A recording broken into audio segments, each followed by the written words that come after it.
Hello guys, कैसे हैं आप। एक बार फिर आपका स्वागत है आपके अपने यूट्यूब चैनल सीमैन हेल्थ पर। तो दोस्तों ये जो एक्टिविटी है फ्रॉड की अभी भी इतनी ज़्यादा बनी हुई है इस इंडस्ट्री के अंदर, जिससे कि एक सीमैन जो फ्रेशर सीमैन या एक्सपीरियंस सीमैन है उनका भी फ्यूचर सिक्योर नहीं है इस चीज़ के रिलेटेड, क्योंकि कैप्टन तक इस चीज़ का शिकार हो रहे हैं। ऑलरेडी मेरे पास भी कई कैप्टन्स का मतलब आए हुए हैं मैसेज। और देखो अभी एक नया केस सामने आया है, ये नया तो नहीं है, हालांकि पुराना है उन्होंने, लेकिन कुछ वीडियो देखने के बाद मेरे साथ ही शेयर की ये चीज़ कि इस चीज़ को थोड़ा वायरल किया जाए। तो first of all video start करने से पहले मैं आपको 2-4 बातें बता देता हूँ। मैं ना तो किसी के ख़िलाफ़ हूँ, ना ही मैं एससी के ख़िलाफ़ हूँ, ना ही मैं किसी एजेंट के ख़िलाफ़ हूँ, ना ही मैं किसी नन्ना आरपीएल के ख़िलाफ़ हूँ। बस मैं ख़िलाफ़ उन लोगों के हूँ जो ऐसे ले रहे हैं, चार्जेस ले रहे हैं, लेकिन काम नहीं करवा के दे रहे, उनका पैसा खा ले रहे हैं, भाग रहे हैं, उनका नंबर ब्लॉक कर दे रहे हैं। तो मैं इस चीज़ के अगेंस्ट हूँ। भाई अगर आप पैसा ले रहे हो, चाहे पैसा किस चीज़ का है, काम करवाने का, तो काम करके दो फिर, या फिर पैसा ही मत लो। हम डीजी इस चीज़ की तरफ ध्यान नहीं दे रही, एमएमडी इस चीज़ की तरफ ध्यान नहीं, कोई ध्यान नहीं दे रहा, तो फिर किसने ध्यान देना है भाई। फिर हमें खुद से ही लड़ाई लड़नी पड़ेगी, स्टैंड अप होना पड़ेगा, अपनी वॉइस रेस करनी पड़ेगी, एक सी फेरर आर्मी तैयार करनी पड़ेगी इन चीज़ों को इस इंडस्ट्री से निकालने के लिए। तभी ये लाइन सेफ होगी और सीमैन का फ्यूचर सिक्योर होगा। सीमैन ही इसकी जो मेन बेस है, वो सीमैन है इस इंडस्ट्रीज का। अभी देखा आपने स्विस कैनाल के अंदर जो क्या हुआ था, $400 मिलियन पर आवर का उसमें नुकसान हो रहा था। तब जाके पता चला था कि हाँ, एक मर्चेंट नेवी लाइन की मतलब क्या वैल्यू है, क्या उसका लाइफ के अंदर इम्पोर्टेंट है एक सी फेरियर वगैरह का। तो लेकिन सी फेरर की तरफ कोई ध्यान ही नहीं दे रहा, उसकी फैसिलिटीज़ के ऊपर, उसके किसी चीज़ की तरफ। तो फिर किसने ध्यान देना पड़ेगा, किसी न किसी को तो महात्मा गांधी बनना ही पड़ेगा, किसी न किसी को तो शहीद भगत सिंह बनना ही पड़ेगा, आना ही पड़ेगा, सेक्रीफाइस देना पड़ेगा इस चीज़ से ऊपर उठने के लिए। तो दोस्तों ये सब बातें हैं। मैं ना तो किसी की सक्सेस से जलन हो रही है मुझे, ना ही किसी की बोलते हैं कि मैं सक्सेस हो गया, ये लूज़र बंदे। अरे भाई लूज़र होगा तू। फर्स्ट ऑफ ऑल तो बात यह है कि जो सब्सक्राइबर की बात करते हैं इंस्टाग्राम की या किसी फॉलोअर की, तो जाके देखो जितने आप सब्सक्राइबर लेकर घूमते हो उतने चारों तरफ हमारे बंदे घूमते हैं, राइट। डेली बेसिस इतने तो हमें कॉल आ जाते हैं, लेकिन कोई फ़ायदा नहीं है इन बातों को बताने से, उन्हें कोई फ़र्क नहीं पड़ते। तो let's start this video and we will tell you about how this happen. तो इनका मेरे पास मैसेज आया, जैसे कि इन्होंने दिखाया, ये बंदा जो खड़ा है कार के पास, पता नहीं, I don't know about this, इसका नाम क्या है, लेकिन ये थोड़ी रिकॉर्डिंग सुन लेते हैं, उसके बाद थोड़ा क्लियर होगा। हॅलो, अस्सलाम वालेकुम मतीन. हां, मी पोचलो कॅनडाला. आपला कॅनडा नाही, आपला इथे मियामी USA पोर्ट. आता न्यूयॉर्क, मग कॅनडा. मम्मीला बी सांग सलाम. आणखीन हे सगळे माझे मेसेज वाचून दाखव. तुझ्या पप्पांनी सगळे मेसेज वाचले पण काही रिप्लाय दिले नाही. 8 तारखेचा टाईम आहे, काही तर मला आन्सर द्या असं मम्मीला सांग. आणि मी रात्री सुबेला 10 वाजता फोन करीन तुमच्या लोकाला. ते व्हिडिओ कॉल करीन, ते नेट तुझं चालू ठेव. इसमें ये कोंकणी भाषा में बात कर रहा है, जिसमें बता रहा है कि न्यूयॉर्क टू मियामी जो भी XYZ उधर कनाडा साइड के है, कि ये उधर आपको ज्वाइनिंग दिलवाएगा। वहाँ पहुँचकर आपने वीडियो मतलब ये वहाँ पर है, मैं वीडियो कॉल करके आपसे बात करूँगा। सेम इस तरीके से ये बात कर रहा था वहाँ पर। ये कोंकणी भाषा जिसको अगर समझ में आती हो कोंकणी, वो सुन सकते हैं। तो तुम्ही मला मेसेज करून ठेवा, कारण आता माझा नेट खपेल इथे. रोज आम्हाला 1 घंटो मिळते, 1.5 घंटो 1 घंटो, ठीक आहे. आणि आजच्या आज काय ते करून टाका आणि मला मेसेज करून ठेव. तुझ्या पोरग्याला माहिती आहे कसं मेसेज करूच होतो, आणि मला तू काय ते सांग, ठीक आहे. आणखी आता मग माझा नेट खपेल, मग फोन करत होतो, तुम्ही उचलले नाही. ओके, चला, अल्लाह हाफिज़. अब इसका इसमें बता रहा है कि मेरा नेट ख़त्म हो गया, मुझे कुल 1 घंटा मिलता है, 1.5 घंटा, उसमें मैं तेरे को कि आप मुझे मैसेज कर देना, मैं उसमें जैसे टाइम मिलेगा आपको बता दूंगा। और बाद में ये अल्लाह हाफिज़ कर देता है, क्योंकि ये मुस्लिम रिलीजन से कोई फ़र्क नहीं पड़ता कि किस रिलीजन से है। ये बंदा है सर, वो इन्होंने ये कहा ये बंदा है सर, और बोलता था अर्जेंट भरने हैं पैसे जल्दी में, वो करना नहीं वरना नहीं होगा काम भाई। बाकी रिकॉर्डिंग नहीं है सर, मराठी में नहीं। मैं बोला मन की मराठी में है क्या, बोले उन्होंने कहा कोकड़ी में। बोले मैं FIR का पिक देता हूँ, ये अखबार में भी आया था वहाँ पर, जैसे कि आप देख रहे हो। रत्नागिरी तरुणाला 3 लाख अच्छा गंडा, जो ये रत्नागिरी के तरुण मतलब किशोर ही हैं, अब 3 लाख का इनके साथ जो घोटाला हुआ है उसमें ये आया था। इनका नाम भी है इसमें, ये लिख रहा है इधर, ये ठाण्या गुन्हा दाखिल करण्यात आला है मतीन महबूब मुजावर, ये नाचणे रोड, ठीक है, तरुणाचे नाव आहे, ये तरुणाची नाम मतलब इनका नाम ये है मतिन। तो इनका ये न्यूज़ में भी आया था, ये कोंकड़ी है, इन्होंने बताया कि न्यूज़ में आया था वो। मैं बोला नूसी का क्या मैटर है इसमें, क्योंकि इसमें नूसी का मैटर भी दिया हुआ है थोड़ा सा। शायद इधर है वो, हाँ ये रहा, यानी national union of seafarers of India, ये थे ट्रेनिंगसाठी। मतलब विश्वास जो जताया उसने, ये क्या कर जताया कि भाई मैं आपका न्यूसी में करवाऊँगा। ये है देखो, मैं बोला मन की न्यूसी का क्या मैटर, तो उन्होंने कहा नहीं सर, न्यूसी में मुझे लेके गया, बोला यहाँ तेरा एडमिशन होगा जीपी रेटिंग के लिए और ज्वाइनिंग साथ में, जिसके लिए मैंने उसे लोन निकाल के, मोम ने मेरे 2,90,000 दिए थे थोड़े थोड़े करके, पहले 30,000, फिर 60,000, फिर 1,00,000, फिर 1,00,000 न्यूसी में लेके गया बस दिखाने के लिए। और वहाँ बालाड स्ट्रीट में डे टू डे ऑफिस है, वहाँ फॉर्म भर रहा था। फॉर्म भरा तो कुछ नहीं, बोला नेक्स्ट टाइम आएंगे मुंबई, अभी नहीं हो रहा है। फिर वापस आए तो बीपी मैरन में लेके गया और STCW का भर दिया उसने, फॉर्म वगैरह जो भी था। मैं बोला जीपी का होगा, उसका पूछा कि 6 महीने का कोर्स है ना कोर्स, तो देन उसने बोला नहीं STCW है।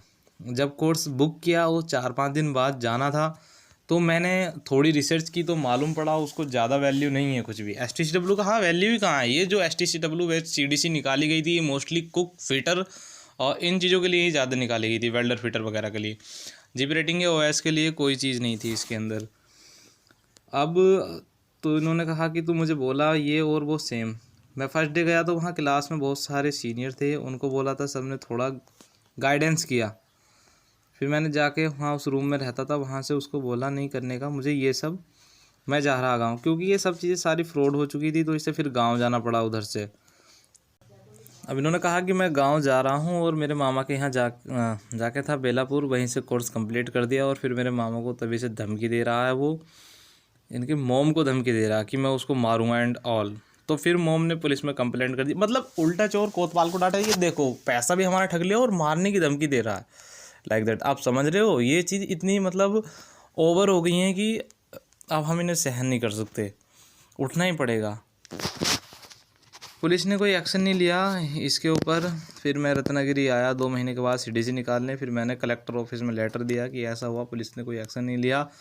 फिर उन्होंने मुझे लोकशाही दिन होता है वहाँ बुलाया, आपके यहाँ लोकशाही होता है कुछ जगह, वो मंगल दिवस के नाम से मशहूर है, और मुझसे पूछा क्या क्या हुआ। ओके, तो फिर मैं बोला सब ऐसा ऐसा हुआ, इन्होंने सब बता दिया। फिर SP ने कॉल किया वहाँ स्टेशन में और बोले कि ऐसा क्यों किया, FIR क्यों नहीं लिए, ये करके।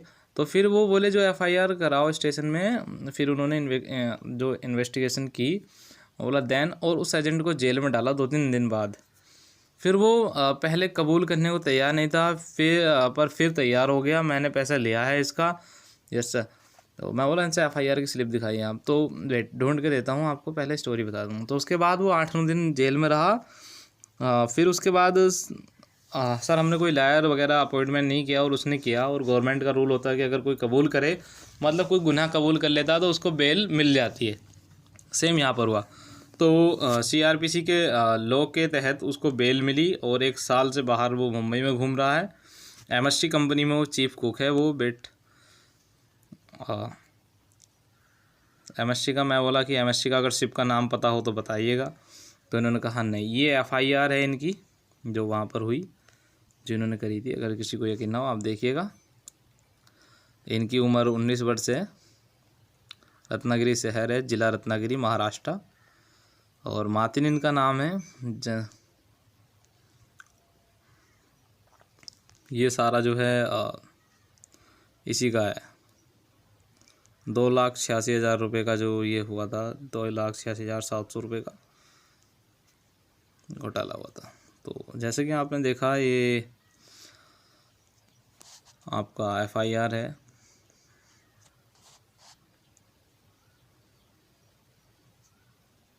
ये VP मराइन वाली स्लिप है जहाँ पर इन्हें STCW कराए थे, ये वाला। तो कुल वहाँ पर उसने ये 1,800 अमाउंट भरा, बाकी 6,000 जो रिमेनिंग बैलेंस बचा था वो 6,000 रह गया था। पेड जो उसने 1,800 रुपये किए मात्र, मतलब 2,86,700 रुपये का घोटाला करने के बाद उसने 1,800 रुपये VP मराइन के अंदर फुलफ़िल किए। मैंने इनसे बोला अगर उसने नूसी का नाम लेकर आपके साथ घोटाला किया और नूसी गया, तो हो सकता है कि कोई ना कोई न्यूसी के अंदर उसको भी जानता हो। मैं बोला बात किए थे कि आपने न्यूसी से, तो उन्होंने कहा कि नहीं, सर बीपी मराइन में एडमिशन हुआ मेरा, नूसी में नहीं होगा बोला, फिर बीपी मराइन ले गया, बस इतना भरा उसने, बाकी 6,000 मैंने भरा। ये 6,000 वाला ये स्लिप है इनका, इधर लिख रहा है देखिए, BP marine academy Navi Mumbai, flat number 703 Navi Mumbai Maharashtra. तो ये 6,000 का है अपना इधर, और विथ CDC। ये भी बीपी मराइन की स्लिप हो गई आपकी। टोटल अमाउंट 7,800, ओल्ड 1,800 भरा हुआ था इनका, तो 6,000 बाकी का रह गया था। सर वो मैंने फ्रेंड से पैसे मांगे 10,000 और खुद से गया। CDC भी खुद से अप्लाई किया ऑनलाइन, साइबर में जाके मेडिकल करके DG अप्रूव डॉक्टर से। टोटल खर्चा इनका 7,800 रुपये हो गया STCW करने में, और कुछ 9,300 रुपये टोटल आया इंडोज के साथ। केस कब का है, मैं बोला ये 19-20 का है, मतलब 1 साल कंप्लीट हो चुका है। अब इन्होंने कहा कि सर कुछ हेल्प करिए, हो सके तो। इस एजेंट लोगों ने बहुत लोगों को फंसाया है, बस एक बार एक्सपोज हो जाए अच्छी तरह से, ताकि और लोगों को ना फंसा सके। तो डियर ये चीज़ें आपके हाथ में, हम सिर्फ इसको वीडियो बना के अपलोड कर सकते हैं, बाकी शेयर करना भी आपके हाथ में होता है इन चीज़ों को। और जब तक आपका साथ नहीं होगा तब तक हम मतलब कैसे इस चीज़ की तरफ आगे बढ़ सकते हैं मोस्ट ऑफ, क्योंकि इन चीज़ों को दूर करने के लिए, इस जंग को लड़ने के लिए एक बहुत बड़ी आर्मी की ज़रूरत पड़ती है। वो आर्मी आप ही लोग हो। सिर्फ मैं इन चीज़ों को कमांड कर सकता हूँ, गाइड कर सकता हूँ, बाकी एक्शन आपने ही लेने होंगे, बाकी और कुछ नहीं है। अगर DG में कंप्लेंट हो जाती है, उसके शिप वगैरह का पता चल जाता है, तो शिप का नाम अगर पता चल जाता है तो उसकी क्रू लिस्ट निकाल के उसका एंडोज होके वो कैंसिल वगैरह हो जाता, ये तो हो सकता था। बाकी लेकिन अगर शिप का नहीं पता तो ऐसे कैसे। मैंने बोला कि उसका CDC सीज करवा दो। उसका नाम क्या है, अजीम मोहुद्दीन काजी नाम है उसका। मैं बोला इनसे कि जो भी होगा XYZ, मैं आपसे फ्री होकर बात करूँगा डिटेल में। और इन्होंने ये मुझसे कहा कि आपके पहचान में कोई रेफरेंस हो जो ओपन सिटी जो बजट में प्लेसमेंट दे 50,000 तक। तो मैं बोला देखो, अगर कंपनी की जो अभी मार्केट की जो सिचुएशन चल रही हैं, तो वो अभी इतने में नहीं हो पाएगा। तो मिनिमम कितना लगता है सर? अब इन देखो डियर, ये चीज़ें मैं नहीं बताता, क्योंकि प्लेसमेंट मैं नहीं कर पाता। सिर्फ मैं रेफरेंस दे सकता हूँ, ये कंपनी के नाम बता सकता हूँ आपको जो जेन्युइन है। उधर अगर कोई भी घपला होता तो we are responsible for that. But मुझे चार्जेस के बारे में, ये कितना लगेगा, कहाँ क्या होगा, ये सब आप बात पे उधर ही करिएगा। मैं सिर्फ आपकी हेल्प कर सकता हूँ इन चीज़ों से निकलने के लिए, जो ये चीज़ें आपके साथ होती हैं, फ्रॉड वगैरह ये जो चल रहे हैं डे बाय डे, इन चीज़ों को ख़त्म करने के लिए, क्योंकि किसी न किसी को तो आगे आना ही होगा। With your support we will expose everyone. चाहे कुछ भी हो जाए साथ में, लेकिन डरेंगे नहीं हम। आप जब इस चीज़ की तरफ कदम उठा ही दिया है तो उठा ही दिया। आप जब इस दलदल में पैर रख दिया तो रख दिया। आप डरना ही नहीं है, आप उनको इन चीज़ों को निकालना ही है, तभी चैन की सांस ली जाएगी। और यही हमारा मिशन है। जो ये करप्शन चल रहा है, इतने घोटाले हो रहे हैं, ये क्यों हो रहे हैं सी फेयर्स के साथ? उनका कोई पैसा हराम का थोड़ी नहीं है। इतनी क्रिटिकल सिचुएशन चल रही है कोविड-19 की, बंदा पैसे किसी तरीके से एडजस्ट कर रहा है और उसे बंदे लेके भाग जा रहे हैं, उसको काम नहीं करवा रहे हैं, तो कैसे होगा? इस चीज़ के लिए हमें ही जागना पड़ेगा, हमें बिवेयर होना पड़ेगा इन चीज़ों के खिलाफ। लेकिन फिर भी एक चीज़ तो ये है कि आप वैलिड RPSL की कंपनी के ही थ्रू जाएं, किसी भी एजेंट के थ्रू ना जाएं। कम से कम ये तो होगा कि अगर आप RPSL के थ्रू जा रहे हो तो उसका एक उसका RPSL नंबर तो है कि हाँ हम इसके थ्रू गए थे। DG उसके खिलाफ एक्शन ले सकती है अगेंस्ट। अगर आप किसी रैंडमली एजेंट के पीछे जा रहे हो उसके कॉल पर करके, तो उसमें कोई भी आपकी मोस्ट ऑफ हेल्प नहीं करता। पुलिस डिपार्टमेंट की तो बात ही क्या, पुलिस डिपार्टमेंट तो आप FIR सूख जाती हैं, वो तो ताप लेते हैं, उसमें इतना कुछ उस पर ध्यान नहीं देते, फोकस नहीं होता है छोटी मोटी चीज़ें, क्योंकि इतने बड़े केस होते रहते हैं। जब उनको ही इतनी तवज्जो नहीं दी जाती, तो ये तो फिर भी उनके लिए एक मात्र छोटी सी चीज़ें हो जाती हैं। तो इसके लिए हमें खुद से ही स्टैंड अप होना पड़ेगा, खुद से ही मतलब अवेयर होना पड़ेगा, खुद ही जागना पड़ेगा, खुद ही अपनी आर्मी तैयार करनी पड़ेगी, खुद ही इन चीज़ों को निकालना होगा हमें, इस गंदगी को, इस लाइन से। तभी वी विल टेक ए राहत की सांस, मीन्स जैसे कि आप समझते हो। तो आशा करते हैं वीडियो आपको से कुछ सीखा होगा, आपने समझ में आया से मतलब नहीं, आप वीडियो से भी आपने कुछ सीखा होगा कि किस तरीके से लोग फंसाते हैं। शेयर करिएगा इन चीज़ों को ज़्यादा से ज़्यादा, ताकि जो ये लोग हैं इनके चंगुल में कोई और ना फंस सके। Thanks so much guys video देखने के लिए। मिलते हैं आपसे अगली वीडियो में। जय हिंद।